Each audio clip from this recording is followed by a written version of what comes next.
Let's do this. The Cult of Hockey podcast. By the faithful and for the faithful, I'm David Staples of the Edmonton Journal, and I'm here tonight with Bruce McCurdy. Welcome, Bruce. Hey, David. How you doing? Good. How are you?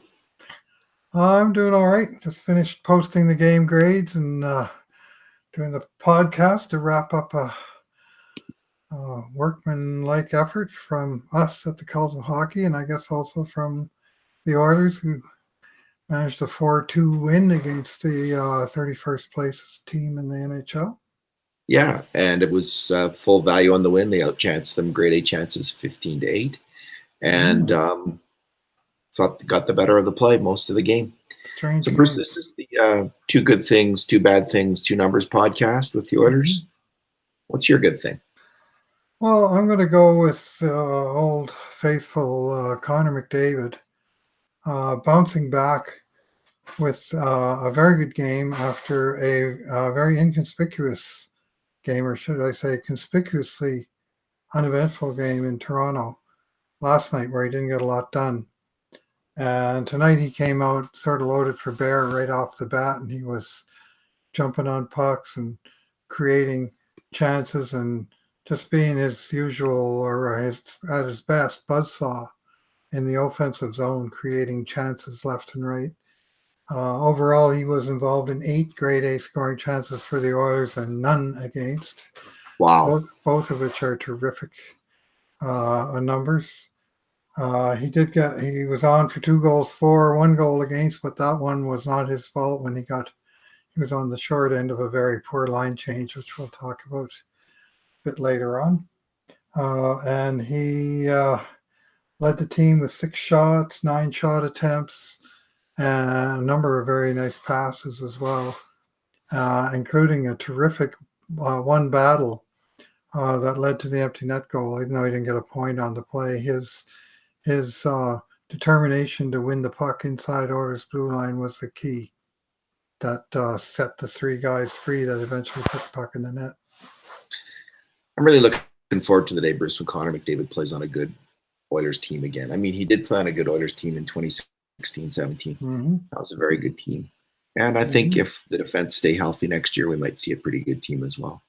But it's almost like there's a little bit holding back from full McDavid enjoyment right now. It's always like Connor McDavid, but he's with this team that's not doing it. Connor McDavid, but he doesn't have good line mates. And I was thinking about it tonight watching him play. There's just so much tension and anxiety around the team that you just can't really ever relax and enjoy. Enjoy this great hockey player, and it's important to recognize him when he is great and to enjoy these moments with this player on this team, because he really is a fantastic hockey player. Well, tonight's goal was just his second 5-on-5 goal in the last 15 games that he's played. So for goal scoring, he really has been a little bit in the doldrums. He's been setting up about a goal a game. So certainly he's been producing on the offensive side, but at full power, McDavid is both a goal scoring and assist scoring machine. And it's nice to see the goal scoring aspect come back out tonight. That was a beautiful finish. So, Bruce, my good thing is I'm going to just throw them all in the same basket. It's the foot soldiers. I thought this was a game where the foot soldiers on the Oilers played really well. So these are players like Josh Curry, Colby Cave, who were Curry was in on 2 goals, McDavid's and Cave's, where he put the puck to the net both times. And on the Oilers' second goal, it's Sam Gagner, Ty Ratty, Matt Benning put the puck at the net, and Sekera, who had some really nice sequence, kind of controlling the puck at the blue line and showed off that agility and mobility that I feared was going to be forever gone from his game, but seems like it might be there, maybe, just maybe. Showed well in that play with those spinoramas out at the blue line, and he sure didn't do that last year, Bruce, and he did it, and he did it there, and that was fantastic. And it led to a goal. Curry sure is, it's he had me thinking about all these players who have come up and shown spurts of good play, and never panned out. I like Cogliano came to mind, and Nielsen, and he's not a young prospect at all. I think he's 26. Oliver. Yeah, there's just endless, right? But he's a smart player, and he hustles and Has he he ever? makes good plays with the puck. So that'd be something. And he That'd makes. be, it's just so. God, the Oilers have been so mediocre on the wing. Just people Mhm. not making plays, and it's just nice to see someone who can make a play. And Well, he. Cave as well. So Mhm. and Gagne who got the goal, and Ratty who passed it to Gagne. Like I kind of like all those players. I mean, I don't mind Ty Ratty. I wish he had done a bit more, but Yeah.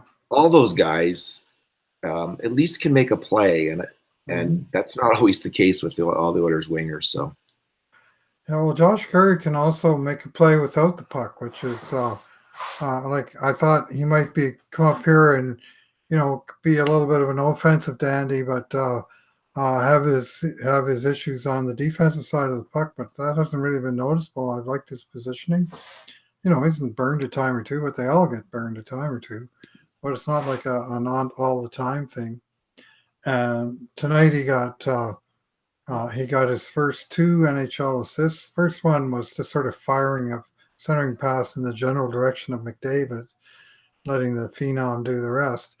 But the second one was very, very nice. He made a real slick touch pass just outside the blue line to chip it back into the zone where Lucic could get on the guy, force the turnover, and then when Curry got the puck back, right away, zing, he fed it right to Colby Cave in front, alone in front, and he was able to make the deke and deposit. So, it was two high quality passes about 3 seconds apart from Curry. And that's the sort of thing that, you used to see that kind of stuff from Jordan Everly, right? But it's been a while since we've had a skill winger. So whether that's just sort of one play here and there, but if you look at what the guy's been doing in the minors, I mean, the skill is for real. And it's by eye, it doesn't look like a fluke. Like it's surprising to see anybody doing anything out of the flanks for Edmonton, but he's doing it on merit to my eye. yeah, I've watched him for a few years now on the farm team, and he's always impressed down there. Like you always think watching him. I guess I'm guilty of having hit the label, of a player, a really unheralded player, and not maybe giving him his due, and watching him and thinking him, projecting him as a pro player because he's always been one of the best Mm-hmm. players on the Bakersfield team. He zips around just like this. He zips around the ice and makes good plays and hustles his butt off. Well, So up until this year, he was on an AHL contract, which is also going to jaundice your opinion a little bit. Like you just think, he's a good player at that level, but obviously the organization doesn't see him. But, when they signed him last summer, I thought, it's time. He's earned this. And it's not impossible that we might see him up here. And here he is. So that the Gagne goal, Bruce, came on a great Mm-hmm. sequence, and we talked about Sekera on that sequence, but it was 45 seconds of offensive zone time, which, Mm-hmm. if you can get a third or a fourth line to do that um, once a period, even twice a period, that's what the good teams have. They have that's what they get out of those lines is once or twice a period, the third or the fourth lines gets that kind of offensive zone time. And it's something we have hardly ever seen on the Oilers this year because Mm-hmm. those players aren't skilled enough and quick enough to make those kind of plays. But yeah, good for them. Good for doing it. What's your bad thing, Bruce? I'm going to do the very rare thing for me, and I'm going to single out Ryan Nugent Hopkins Ooh, for a bad thing. And we all know the Nuge never does any wrong, but he sure did tonight. And I got to say something. This is with the Oilers leading 3-1 midway in the third period and fairly comfortably in control of the game. And his line with Toby Reeder and Alex Jason. Chiasson had the puck in the offensive zone. They started to lose control of it, and Nuge kind of coughed it up once, and he got it back, and he kind of turned and fired it wildly across the zone to an Ottawa Senator. So he kind of trapped his line mates in front of him. But the two defensemen were back, and Nuge was the high forward, and it looked like it was just going to be a 3-on-3. And then for whatever reason, he just coasted off to the bench for a line change while the 3-on-2 went unabated up the ice. And Ottawa had all day 3 guys against 2, and eventually 4-on-2. was it 4-on-2? Yeah, well, eventually I mean, it was such a wide open chance that Mark Borowiecki was able to score his first goal of the season. Um, because the two defensemen, I mean, Russell did what Russell does, made a sliding defensive stop, but you need to have a little bit of help, and he had none. And the extra Ottawa guy just came in and made the deposit. And all three forwards went off on a change during an Ottawa jailbreak. And I said to my wife right then and there, I said, if I was the coach, those guys would be missing the next shift no matter what. But they were right out there for the next shift. And the next shift, they were terrible. They were out for 1 minute and 40 seconds, had an icing in the middle, lost a face off, and Ottawa pounded the puck around the zone. And only the fortuitous call of the referee of a high sticked puck that was very dubious, very close to crossbar level, or the game would have been tied up on consecutive bad shifts by the same line. But they got the lead off, and fortunately, the score just held at 3-2 basically all the way in.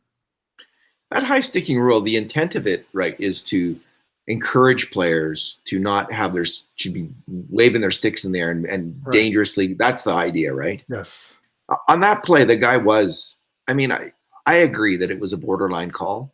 That said, if they wanted to punish someone, his stick was up way up high initially, right? And he brought it down. Now, by the time it hit the puck, he had brought it down. But initially, it was in kind of a dangerous spot. So if the intent of that rule is to prevent that kind of, I mean, he was doing it. It wasn't like his stick was always kind of at waist level and he raised it up. He had it way up high.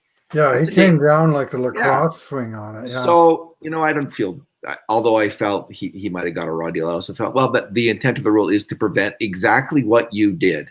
So perhaps there's a little justice there. Well, all right. And I agree on that bad line change. What a terrible line change. I mean, it was like, we've seen a decade of terrible line changes on the Oilers, and that was maybe the worst. It's certainly on the list. It's in the top 5. The worst of this season, I think. I can't think of another one. Certainly not where multiple players were involved, but particularly Nugent Hopkins. This is what's so shocking about it, because his attention to detail is usually pretty strong. Yeah, we keep track of bad line changes. Let me see how many there's been on the Oilers. So my bad thing, Bruce, were Klefbom and Larson again, who I just thought had just another bad game. And let me see here. I'm still searching our big document to see how many bad line changes there's been. Anyway, Klefbom and Larson haven't been playing well. They got beat on a couple of grade A chances. Klefbom was one of the culprits on the first goal against. They both were.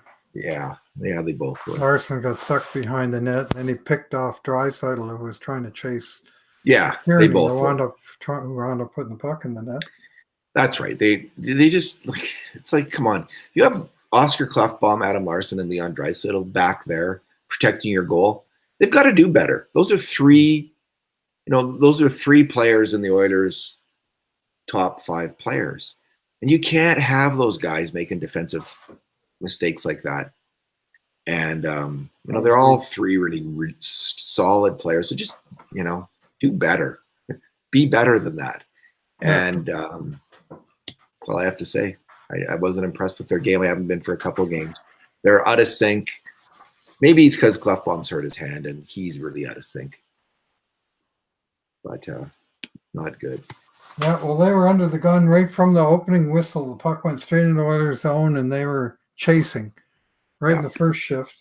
And on the night, looking at shot attempts, Larson was on the ice for 7 by the Oilers and 28 by the Senators. And Klefbom basically the same at +7 -26. And, the puck was in their end the whole time is what that tells you pretty much. So, Bruce, the Oilers have had 13. That was the 14th. They've had 13 bad line changes this year, which have contributed to grade A scoring chances against. 13. So is that 1 in 5 games? Yeah. 93 has a few. Nugent Hopkins has had. He's had more than one. Oh yeah, this is. Okay. Yeah, he's had more than one. So anyway, maybe I'll have to do a post on bad line changes and point out the culprits. Mm-hmm. What's your number? I just had a number there, but I got a different one. Yeah, I'll give my number first, Bruce. Mine's 200. Sure. So this is one of the Kevin Quinn nuggets. He's always got a few during the game. Yeah, and this was Kris Russell's 200th game with the Edmonton Oilers. And not a bad game. It's kind of a typical Russell game in a lot of ways. And I just want to say I like this player. He's put up with a lot of abuse in Edmonton, I think unfairly. I don't quite get it. I know that what's behind it, but if you just watch this player play, and if you'd watched him in any decade before advanced statistics, people would have said, yeah, just a nice, solid, gritty defensive defenseman who does his job. Advanced statistics do not like defensive defensemen. And that's what Russell is. He's a gritty defensive defenseman who does his job. And he's like a 4 or 5 D man. I think with the right partner, he can be a decent 4th D man on your team, or with a real puck mover. I really liked them always with Andrej Sekera. Mm-hmm. I thought that those two really worked well together, and maybe we'll see that. Ideally, Russell is not the primary puck mover in his pairing. He can't be. Yeah. And we talked last night about Nurse and him struggling to move the puck, but I'm here to praise Kris Russell. I think he's a decent, solid NHL hockey player. He's played more than 700 NHL games now. Good for him, and I think he's got at least another 100 in him at a pretty good rate. He's beaten some pretty long odds to get to this point. Yeah, he's not big. He's one of the smallest guys on the ice, and playing 70 pounds, isn't he? Yeah.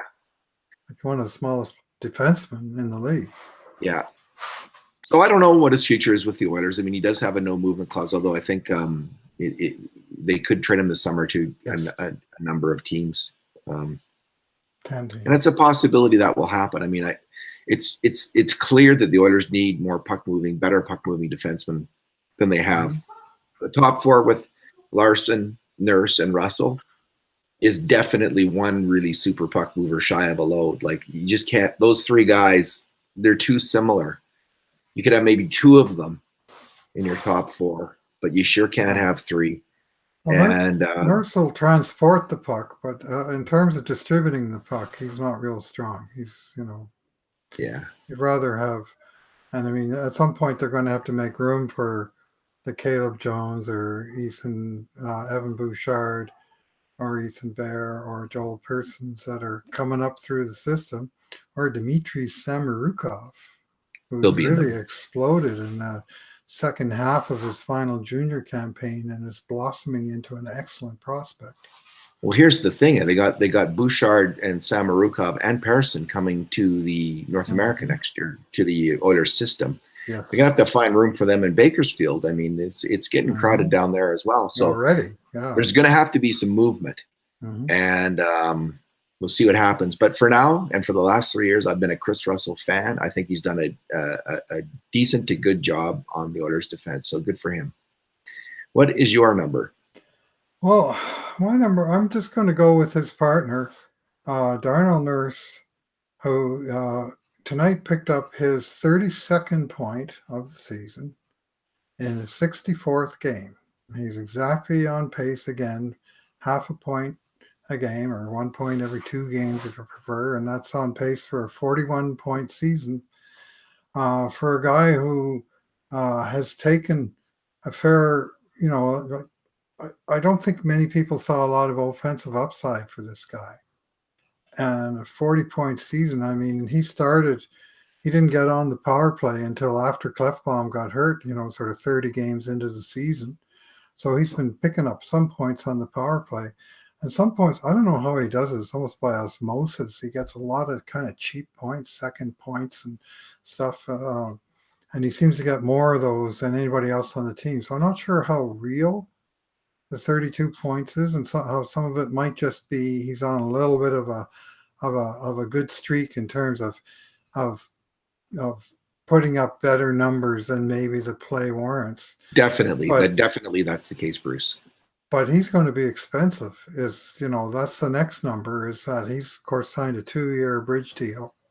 And as the points go up, so does the price of that next contract. So it's kind of a double-edged sword when he scores. Tonight he got an assist on the empty netter, for example. Yes, well, yeah, he's got one more year before they have to negotiate that contract. So his point total might drastically drop next year. But I'd 7 like to goals, see 25 assists, 32 points, all career highs. And he's pounding up the big minutes, when you look at 25-minute games, that's a common thing for Darnell anymore. Yeah, I'd like to see him do it again.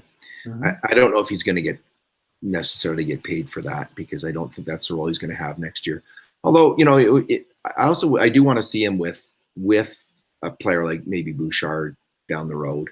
I don't know if Bouchard's going to be ready next year. Probably not. Probably need a year in the AHL or some time down there at least. But it'll be interesting to see when Nurse gets paired with a really good offensive hockey player. I think that's where we're going to really see his value come out, because I think his physical presence, we'll start to really focus on that, and his skating and what he does do, rather than the inability of that pairing to move the puck well. What he does do, you look for passes from the back end, but what he does do is drive up and into the play. You often see him as the third or certainly fourth man on the rush. And the play will go through his stick, and if somebody scores along the way, he might get a point. And so he doesn't necessarily do it as being the on-ice general from the back end, like you kind of expect for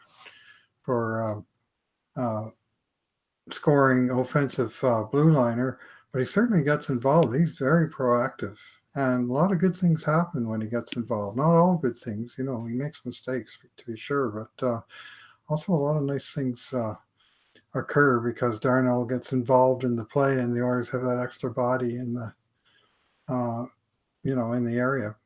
So you say Nurse has 32 points? I believe that's correct. Drew Doughty has 33. Huh. There you go. There you go. Meaningless defense. Anyway, it's not meaningless. Points aren't meaningless for anybody, but second assists can be, and especially for defensemen. They're a little bit random. For defensemen, they certainly are meaningless, but they're a little bit random. A D-man, sometimes they get third assists and sometimes they get second assists, and only one of them shows up in the summary. And really, they're probably not too different from one another, right? Well, look at Sekera, that beautiful play at the blue line that he made. He didn't get an assist on that. That was a third assist. Yeah. So there you go. That's how it is with D-men. Bruce, let's leave it there. It's been a long day. So thanks for talking tonight. Yeah, thanks for listening, everyone. Next game is Saturday morning against Columbus. So it's not just 3 and 4 days for the Oilers on the road. It's 3 on 4 days, or 3 and 3.5 days, just to up the challenge a little bit. But we'll be back at it on Saturday. Alrighty. And in the meantime, and in between times, this has been another edition of the Cult of Hockey podcast.